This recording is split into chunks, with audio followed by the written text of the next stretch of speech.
السلام علیکم درجہ ہشتم کے طلباء و طالبات اپنے پچھلے سیشن میں دیا گیا کام جو ہے مکمل کر چکے ہوں گے، اور مجھے امید ہے کہ اب وہ انتظار کر رہے ہوں گے کہ ان کو اس حمد کی تشریح جو ہے وہ بتائی جائے یا اس کے اشعار کو ان کے لیے وضاحت کی جائے۔ تو آج ہم اس بیٹھک میں اس حمد کے اشعار کی تشریح کریں گے اور ان کو اپنے الفاظ میں بیان کریں گے۔ تو ہم ایک ایک شعر یا پھر ہم ایک ایک بند کو لے کر تشریحات کو مکمل کریں گے۔ سب سے پہلے میں پہلا شعر آپ کے سامنے، پہلے دو اشعار جو ہے وہ آپ کے سامنے پڑھوں گی اور آپ ان کو دیکھ بھی پائیں گے۔ پہلے دو اشعار ہیں: یہ زمیں یہ فلک ان سے آگے تلک، جتنی دنیائیں ہیں سب میں تیری جھلک، سب سے لیکن جدا اے خدا اے خدا، اے خدا اے خدا، اے خدا اے خدا۔ ان دو اشعار میں سے سب سے پہلے جو پہلا شعر ہے اس میں تو اللہ تعالیٰ کے ہر جگہ موجود ہونے کا اور اللہ تعالیٰ کے ہر شے میں موجود ہونے کا تذکرہ کیا جا رہا ہے۔ وہ کائنات کی ہر شے میں موجود ہے، چاہے وہ یہ زمین ہو، چاہے وہ آسمان ہو، یا پھر چاہے وہ دنیا جو ہماری زمین و آسمان سے پرے کہیں ہے، یا شاید جو کہ ہماری معلومات میں بھی نہ ہوں، وہاں پر بھی صرف اللہ تعالیٰ ہے، اس کائنات میں بھی، اور اگر اس کائنات سے باہر کا بھی ہم گمان کریں تو وہاں بھی صرف باقی رہنے والی ذات اور موجود ذات اللہ پاک کی ہے۔ اس دنیا کے علاوہ اگر کوئی دنیا ہے تو وہاں بھی صرف اللہ پاک ہی ایسی ہستی ہے جو موجود ہے۔ وہاں نہ میں ہوں، نہ آپ ہیں، نہ کوئی اور ہے، لیکن جو ہے وہ کون ہے؟ وہ اللہ کی ذات ہے۔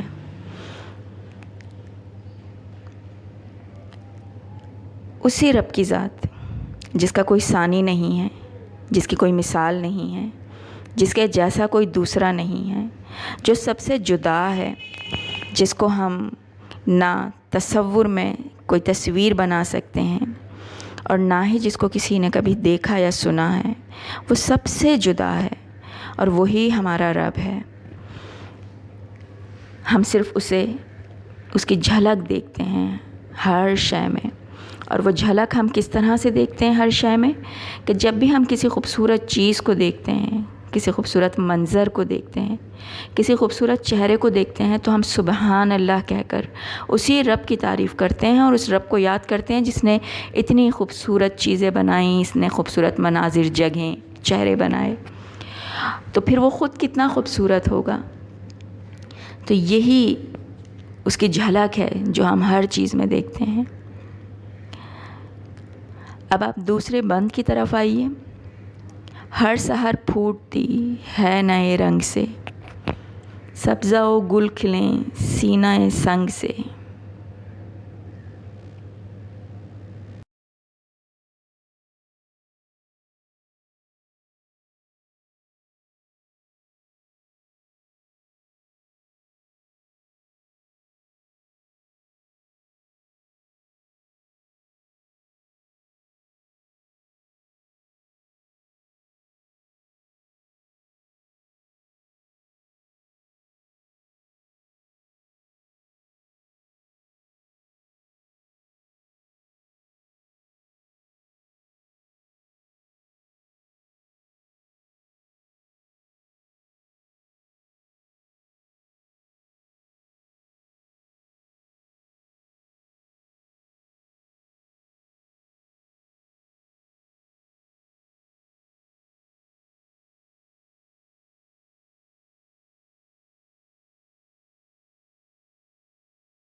پہلے بند میں، بلکہ پہلے دو اشعار میں تو ہم نے اللہ تعالیٰ کے ہر شے میں موجود ہونے کی اور اللہ تعالیٰ کے جھلک کی ہر شے میں موجود ہونے کی جو ہے وضاحت کی. دوسرے جو یہ اشعار ہیں یہ پہلا بند ہے، بلکہ کیونکہ اوپر دو اشعار تھے تو اب یہ پہلا بند ہے کہ اس میں اللہ تعالیٰ کی ہر پوری کائنات میں موجود ہونے کے اور مختلف رنگوں میں موجود ہونے کے اور اس کی نشانیوں کے بارے میں جو ہے وہ ہم پڑھیں گے. تو دوسرا بند ہے کہ ہر سحر پھوٹتی ہے نئے رنگ سے، سبزہ و گل کھلیں سینہ سنگ سے، گونجتا ہے جہاں تیرے آہنگ سے، جس نے کی جستجو مل گیا اس کو تو، سب کا تو رہنما اے خدا اے خدا. ہر روز دن کا اختتام ہوتا ہے رات پر. رات کی سیاہی آہستہ آہستہ دوبارہ سے چھٹتی جاتی ہے اور پھر دن کا اجالا پھیلنا شروع کرتا ہے. ہر روز اسی طرح سے ہوتا ہے. ہر صبح کا اپنا ایک رنگ ہوتا ہے اور اس طرح سے وہ صبح جو ہے اگتی ہے. اس صبح کا سورج چمکتا ہے اور ہم اپنے دن کا آغاز کرتے ہیں. اسی طریقے سے صرف یہی نہیں کہ سورج اگا اور اس نے ایک نئی صبح کا ہمیں احساس دلایا کہ ایک نئی صبح ہمارے لیے جو ہے وہ اللہ تعالیٰ نے اور ہمیں بخش دی ہے اور ہم اپنے نئے دن کا پھر سے آغاز کرتے ہیں. جب ہم آنکھ کھولتے ہیں ہمارے لیے وہ دن نیا ہی ہوتا ہے. اگر اللہ چاہے تو شاید ہماری آنکھ بھی نہ کھلے، لیکن اللہ تعالیٰ ہمیں ہر صبح دیتا ہے جو ہمارے لیے ایک نئی صبح ہوتی ہے اور نئے رنگ میں پھوٹتی ہے. اسی طریقے سے اللہ تعالیٰ کی نشانیوں میں ایک نشانی یہ بھی ہے کہ وہ ایسی زمینوں سے سبزہ اگا دیتا ہے جس پر ہمارا گمان بھی نہیں ہوتا کہ یہاں کبھی سبزہ اگے گا. پتھروں سے، چٹانوں سے، صحراؤں میں، ویرانوں میں، جہاں ہم کوئی بیج نہیں ڈالتے لیکن اللہ تعالیٰ ان پتھروں کے اندر سے، ان پتھروں کے سینوں سے پودا اگا دیتا ہے. صرف یہی نہیں بلکہ سمندر کی تہوں میں بھی تو ہمیں پودے نظر آتے ہیں. پہاڑوں کے قریب قریب پتھروں کے نیچے بھی سبزہ اگا ہوا نظر آ سکتا ہے. یہ اللہ تعالیٰ کے احسانات ہیں ہم پر، یہ اللہ تعالیٰ کی نشانیاں ہیں ہمارے لیے، یہ اللہ تعالیٰ کی قدرت کی نشانیاں ہیں ہمارے لیے. اور پھر صرف یہی نہیں بلکہ جتنی بھی ہم آوازیں سنتے ہیں یہ سب بھی کائنات کے ساتھ، ان آوازوں کے ساتھ اس رب کی موجود ہونے کی نشاندہی کرتے ہیں. اور یہ ساری آوازیں بھی اسی کے ساتھ ہم آہنگ ہوتی ہیں کہ وہ اللہ کی حمد و ثنا کر رہے ہوتے ہیں، جس طرح سے فرشتے آسمانوں پر کر رہے ہوتے ہیں. اوپر آسمان پر فرشتے حمد و ثنا کر رہے ہیں اور زمین پر ہم بندے، اور نہ صرف ہم بندے بلکہ جانور، حیوان، چرند پرند، چڑیوں کو ہم سنتے ہیں، ہواؤں کو ہم سنتے ہیں، دریاؤں کی لہروں کا شور سنتے ہیں، سمندر کی لہروں کا شور سنتے ہیں. ہر طرح کی آواز یہاں زمین پر اللہ کی حمد و ثنا کر رہی ہے اور اوپر آسمانوں پر فرشتے، اور ان میں ہم آہنگی ہے، ایک ردھم ہے ان میں جو اس کائنات کے ساتھ مطابقت کے ساتھ چل رہا ہے اور خوبصورتی میں چار چاند لگا رہا ہے. لیکن یہ ساری باتیں کوئی عام انسان سمجھ نہیں سکتا. ان ساری باتوں کو تو صرف وہی سمجھ سکتا ہے کہ جس نے کی جستجو مل گیا اس کو تو، جو اللہ تعالیٰ کو تلاش کرتا ہے، جستجو کرتا ہے، اس کو پانے کی جستجو کرتا ہے اور اپنے اعمال سے، اپنے افعال سے، اپنے الفاظ سے اس بات کو ثابت کرتا ہے کہ وہ اللہ تعالیٰ کو تلاش کرتا ہے اور اس کو پانا چاہتا ہے.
اب ہم تیسرے بند پر آتے ہیں جس میں لکھا ہوا ہے کہ ہر ستارے میں آباد ہے ایک جہاں، چاند سورج تیری روشنی کے نشاں، پتھروں کو بھی تو نے عطا کی زباں، جانور آدمی کر رہے ہیں سبھی تیری حمد و ثنا اے خدا اے خدا۔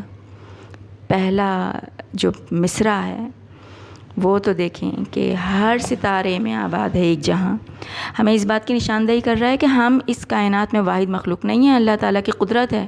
ہو سکتا ہے کہ کسی اور ستارے پر، کسی اور سیارے پر ہم جیسی کوئی مخلوق یا ہم سے بہترین مخلوق موجود ہو، وہ آباد ہو وہاں پر۔ اور قرآن پاک کی روح سے ہم مختلف مخلوقات کو تو جانتے ہی ہیں، جنات کے بارے میں ہم جانتے ہیں، فرشتوں کے بارے میں ہم جانتے ہیں، اور بھی بہت ساری مخلوقات ہیں جن کے بارے میں ہم جانتے ہیں۔ تو یہ اللہ کی قدرت ہے کہ کسی اور ستارے نے کوئی اور گیلیکسی بنائی ہوئی ہو، کوئی اور سولر سسٹم بنایا ہوا ہو، اور اس سولر سسٹم میں کوئی ہماری زمین کے جیسا سیارہ بھی ہو جس پر کوئی مخلوق آباد ہو۔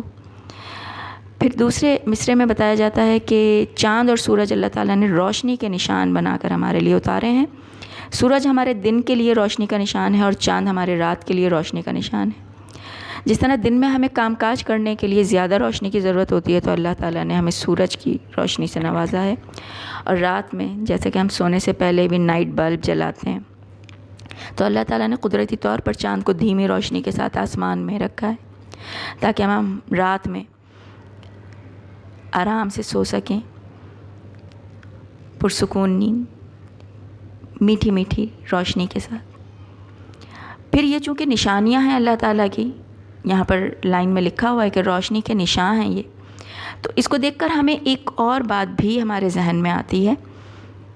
پھر ہمیں چاند اور سورج میں اللہ تعالیٰ کی جھلک نظر آتی ہے، اس کے نور کی جھلک نظر آتی ہے، اور ہم سوچتے ہیں کہ سورج اتنا روشن ہے تو اللہ تعالیٰ کا نور کتنا روشن ہوگا، اور اگر چاند اتنا دھیما اور ٹھنڈی روشنی کے ساتھ ہے تو اللہ تعالیٰ کا نور کتنا دھیما اور ٹھنڈا ہوگا۔ تو یہ نشانیاں ہیں ہمارے لیے کہ انسان سوچتا ہے کہ یہ روشنی اللہ تعالیٰ جس نے پیدا کی ہے ان روشنیوں کو، وہ خود کتنا نور، اس کا نور کیا ہوگا، وہ خود کتنا روشن ہوگا۔ پھر جو تیسری لائن ہے کہ پتھروں کو بھی تو نے عطا کی زباں، آپ کو ایک واقعہ یاد ہوگا کہ حضور پاک صلی اللہ علیہ وآلہ وسلم کے گواہی کے لیے پتھر بھی بول اٹھے، درختوں نے بھی سجدہ کیا۔ تو یہ اللہ تعالیٰ کی قدرت ہے کہ اگر وہ چاہے تو پتھروں کو بھی زبان دے دیتا ہے، وہ چاہے تو چھوٹے سے بچے کو، نئے پیدا ہوئے بچے کو بھی بولنے کی طاقت دے دیتا ہے، جیسے حضرت عیسیٰ علیہ السلام کا واقعہ ہم نے سنا۔ تو یہ اللہ تعالیٰ کی قدرت ہے کہ وہ انسانوں کو اور جانوروں کو نہیں بلکہ جس کو چاہے زبان عطا کر دے اور وہ اس کی حمد و ثنا کرے۔ اور ہمیں کیا پتہ، ہمارا تو حد گماں ہی نہیں ہے، پتھر بھی اللہ تعالیٰ کی حمد و ثنا کرتے ہوں گے، درخت بھی سجدہ ریز ہوتے ہوں گے، اور معصوم بچہ جب بول سکتا ہے اور اللہ کی گواہی دے سکتا ہے، ہم حضرت عیسیٰ علیہ السلام کے واقعے کی طرف اشارہ کر رہے ہیں، تو اللہ تعالیٰ کی قدرت میں ہے کہ وہ جو چاہے کرے، اور ہم انسان جانور تو زبان سے کر ہی رہے ہیں اللہ کی حمد و ثنا بیان۔ چڑیاں اپنی چہچہاہٹ میں، ہوائیں، دریا، سمندر، ہر شے اللہ تعالیٰ کی حمد و ثنا کر رہی ہے۔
اب ہم اگلے بند پر آتے ہیں کہ نور ہی نور بکھرا ہے کالک نہیں، دوسرا کوئی حد گماں تک نہیں، تیری وحدانیت میں کوئی شک نہیں، لاکھوں صورتیں ایک ہی رنگ میں، تو ہے جلوہ نما، اے خدا اے خدا۔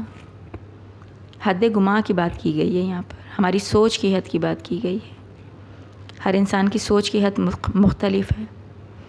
بحیثیت مسلمان ہماری سوچ کی جو بھی حد ہو، ہمارے سوچ کی حد جو بھی ہو، لیکن حد گماں تک صرف ایک ہی نور ہماری سوچوں میں بھرا پڑا ہے، اور وہ نور کیا ہے؟ وہ اللہ کی وحدانیت کا نور ہے کہ ہم بحیثیت مسلمان اللہ کو ایک مانتے ہیں، اللہ کو ہی اپنا سب کچھ مانتے ہیں، اور یہی نور ہے ہماری زندگی میں۔ اور جہالت کا اندھیرا، یہ جو آپ نے الفاظ ہیں تو سنے ہی ہوں گے کہ جہالت ایک اندھیرا ہے، تو ہمیں اللہ کا شکر ادا کرنا چاہیے کہ ہماری تو حد گماں میں سوچوں کی حدوں کے پار تک اللہ کا نور، اللہ کی وحدانیت کا نور بکھرا ہوا ہے۔ کوئی کالک نہیں ہے یہاں پر، اندھیرا نہیں ہے۔ کالک سے مراد ہوتی ہے سیاہی، تو کوئی سیاہی نہیں ہے جہالت کی، بلکہ ہم تو اللہ کو ایک مان رہے ہیں، اور یہی اس روشنی کی صورت میں ہمارے زندگیوں میں، ہماری سوچوں میں موجود ہے۔ ہر طرح کی صورتیں، ہر طرح کے مناظر ہمارے ہاں موجود ہیں، ہم دیکھتے ہیں اور اللہ کا شکر ادا کرتے ہیں، اور ان سب میں ہم اللہ کو ہی تلاش کرتے ہیں، کیونکہ ان کو دیکھنے کے بعد ہم اللہ کی ہی تعریف کرتے ہیں۔ رنگ کوئی بھی ہو، صورت کوئی بھی ہو، منظر کوئی بھی ہو، جسے دیکھ کر ہمیں اللہ یاد آئے اور ہم سبحان اللہ کہیں، تو اس میں اللہ کی جھلک ہے، اور اللہ تعالیٰ کا تو ایک ہی رنگ ہے بس، اور اسی رنگ میں ہم اس رب کو تلاش کرتے ہیں، اور وہ رنگ ہے جو کہ بے رنگ ہے، کوئی رنگ نہیں ہے، کیونکہ ہم نہ اللہ کو دیکھ سکتے ہیں، نہ ہم کوئی تصویر بنا سکتے ہیں، اور نہ ہم کسی چیز سے اس کی مشابہت کر سکتے ہیں۔ تو بس وہی سب رنگوں میں ہے، لیکن اسی کا کوئی رنگ نہیں ہے، وہی ہر صورت میں ہے، لیکن اسی کی کوئی صورت نہیں ہے، وہی ہر منظر میں ہے، لیکن وہی جو ہماری نظروں میں کسی صورت کی طرح سماتا نہیں ہے۔ وہ تو بس ایک نور ہے جو سورج سے زیادہ چمکیلا اور چاند سے زیادہ مدھم اور میٹھی روشنی والا ہے۔ ہر شے میں صرف ہمیں وہی نظر آتا ہے، اور ہم اسے ہی تلاش کرتے ہیں۔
اب ہم آخری بند پر آتے ہیں. سونپ کر منصب آدمیت مجھے تو نے بخشی ہے اپنی خلافت مجھے. شوق سجدہ بھی اب کر اب عنایت مجھے. خم رہے میرا سر تیری دہلیز پر ہے یہی التجا اے خدا اے خدا. آخری بند. اللہ تعالیٰ نے ہمیں منصب دیا ہے. ہم اشرف المخلوقات ہیں. مخلوقات تو بہت پیدا کی ہیں لیکن اشرف المخلوقات ہم ہی ہیں. اور ہم اشرف المخلوقات کیوں ہیں؟ کیونکہ اللہ تعالیٰ نے ہمیں عقل دی ہے اور کافی حد تک ہمیں اختیار دیا ہے فیصلوں کا. لیکن آخرکار ہماری لگامیں اسی کے ہی ہاتھ میں ہیں. ہم کوشش کر سکتے ہیں، بھرپور کوشش کر سکتے ہیں، فیصلے لے سکتے ہیں جو چاہیں، لیکن آخری فیصلہ صرف اللہ کا ہوتا ہے. اگر اس کی مرضی ہے تو ہمارے فیصلے وہ ہوں گے جو ہم نے لیے، اور اگر اس کی مرضی نہیں ہے تو پھر ہوگا تو وہی جو رب چاہتا ہے. آخری فیصلہ رب کا ہی ہوتا ہے. اسی لیے ہمیں اپنی مرضی جو ہے رب کی مرضی کے ساتھ جوڑنی چاہیے، نہ کہ ہم یہ چاہیں کہ جو ہماری مرضی ہے وہ ہو جائے. بس آدمیت کا تقاضا، انسانیت کا تقاضا یہی ہے کہ ہم رب کی مرضی میں راضی رہیں. تو اللہ تعالیٰ نے ہمیں یہ منصب سونپ دیا، ہمیں اشرف المخلوقات بنا دیا، اور کسی حد تک ہمیں فیصلے لینے کی توفیق بھی دے دی، ہمیں فیصلے لینے کا اختیار بھی دے دیا. اور اس کے بعد اس نے ہمیں کیا بخش دی؟ خلافت بخش دی. یعنی ہمیں خلیفہ بنا دیا، زمین پر اپنا خلیفہ بنا دیا. آپ سب کو واقعہ یاد ہوگا کہ جب حضرت آدم علیہ السلام کی جو ہے تخلیق کیا گیا ان کو، تو پھر اللہ تعالیٰ نے فرشتوں سے کہا کہ سجدہ کیجئے، کیونکہ یہ وہ مخلوق ہے جس کو میں زمین پر اپنا خلیفہ بناؤں گا، اور یہ میرے احکامات کی پیروی کرتے ہوئے میرے احکامات پر چلے گا، اور جیسا میں چاہتا ہوں یہ وہ سارے کام کرے گا. تب جو عزازیل نام کا فرشتہ تھا، جس کو اب ہم ابلیس کے نام سے، شیطان کے نام سے جانتے ہیں، اس نے کہا کہ یہ کیا ہو رہا ہے، یہ کیا کر رہے ہیں آپ؟ ایک ایسی مخلوق کو اپنا خلیفہ بنا رہے ہیں جو زمین پر آپ کے حکم کو نہیں مانے گا، بلکہ آپ کے حکم عدولی کرے گا اور انتشار پھیلائے گا.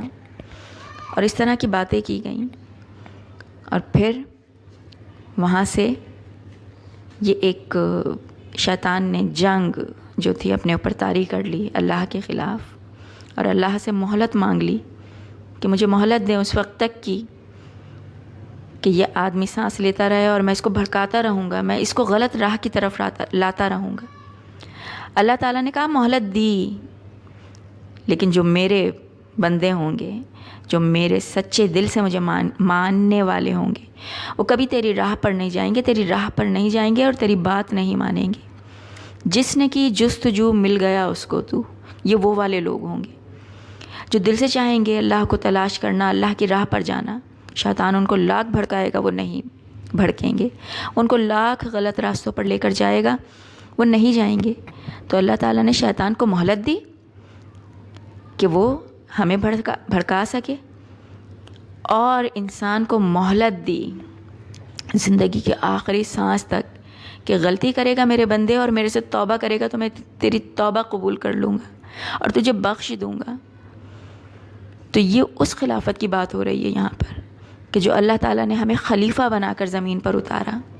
تو یہ وہ خلافت اللہ تعالیٰ نے ہمیں بخشی.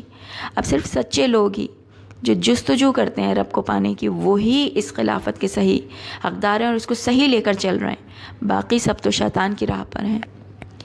اب اگلی لائن میں سجدہ شوق بھی کر اب عنایت مجھے.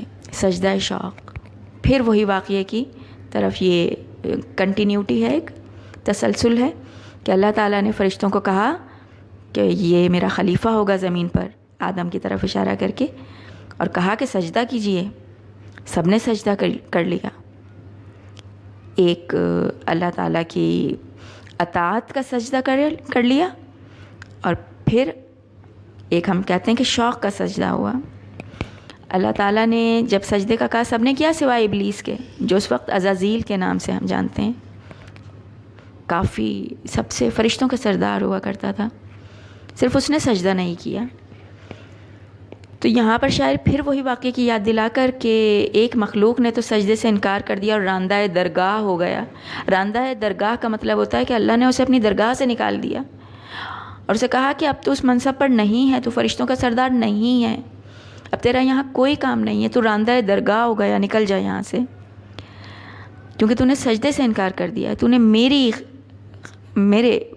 الفاظ کے خلاف گیا ہے, میرے حکم کی عدولی کی ہے, تو نے حکم عدولی کی ہے, تو میرے حکم کے خلاف گیا ہے. تو یہاں پر پھر شاعر اسی واقعے کو یاد کر کے کہتا ہے کہ خلیفہ تو ہمیں بنا دیا, لیکن اب ہمیں اتنی توفیق بھی دے کہ ہم اپنا سر صرف تیرے ہی احکامات کے آگے جھکائیں اور ہم صرف تیرے ہی احکامات کی پیروی کریں. اور پھر خاص طور پر شاعر نے اپنے لیے آخری شعر میں دعا کی ہے کہ مجھے تو ان لوگوں میں نہ ڈالنا کہ جنہوں نے تیری حکم عدولی کی, جو تیرے خلاف چلے گئے. اہدنا الصراط المستقیم صراط الذین انعمت علیہم غیر المغضوب علیہم ولا الضالین. ہم پڑھتے ہیں نماز میں کہ ہمیں ان لوگوں کے راہ پر چلانا جو نیک لوگ ہیں, نہ کہ ان کے جو گمراہ ہو گئے. تو پھر شاعر اپنے لیے خاص طور پر دعا کرتا ہے کہ میرے رب, یہ میری دعا ہے, میری التجا ہے تجھ سے کہ میرا سر تو ہمیشہ تیرے ہی در پر جھکے. مجھے جب بھی ضرورت ہو, مجھے جب بھی کوئی نیڈ ہو, مجھے جب بھی کوئی دعا مانگنی ہو, میں جب کسی پریشانی میں ہوں تو میرا سر صرف تیرے در پر جھکے. یہ اپنے لیے خاص طور پر دعا کی ہے, اور اس سے اوپر والے بند میں سب کے لیے عام طور پر دعا کی ہے کہ سجدہ شوق بھی اب ہمیں ادا کر دے. ہم شوق سے اپنے دل سے مانتے ہوئے تجھ پر ایمان رکھتے ہوئے تیرے سامنے سجدہ ریز رہیں. تو آپ سب نے اس حمد کی تشریح بھی ہے سن لی ہوگی. اب آپ نے کرنا یہ ہے کہ صفحہ نمبر 4 ہے, یہ اس پر ایک شعر دیا ہوا ہے, دوسرا بند دیا ہوا ہے, یہ اس کی تشریح کرنی ہے آپ نے. تو آپ کو یہ کام کاپی پر کرنا ہے. آپ اسے کاپی میں تشریح کریں گے اور اس کے بعد آپ نے دوسرا کام جو کرنا ہے وہ یہ ہے جو صفحہ نمبر 3 پر دیا ہوا ہے. صفحہ نمبر 3 پر سوال نمبر 3 ہی ہے. تو نے بخشی ہے اپنی خلافت مجھے. یہ کس واقعے کی طرف اشارہ کیا گیا ہے اور اس صورت میں ہماری کیا ذمہ داری ہے, یہ واقعہ آپ نے لکھنا ہے, اور پھر اپنی ذمہ داری ہماری انسان کی حیثیت سے کیا ہے اس کو بیان کرنا ہے اپنے الفاظ میں. تو اس تشریح کے بعد آپ کا ہوم ورک یہ ہوا کہ آپ کو سوال نمبر 3 کرنا ہے, اور پھر لکھائی کی مہارت میں سوال نمبر 1 آپ نے کرنا ہے. اسی کے ساتھ یہ حمد کا جو سبق ہے وہ ہم پورا کرتے ہیں. اور حمد آپ سب کو پتہ ہے کہ وہ نظم ہوتی ہے, نظم کی وہ قسم ہے جس میں اللہ تعالیٰ کی تعریف بیان کی جاتی ہے. تو اب آپ اپنا کام جو ہے وہ کاپی پر مکمل کر لیں گے. اب انشاءاللہ تعالیٰ ہم اپنی اگلی بیٹھک میں اگلے سبق کی طرف جائیں گے. جب تک کے لیے آپ سب سے اجازت ہے. اللہ حافظ.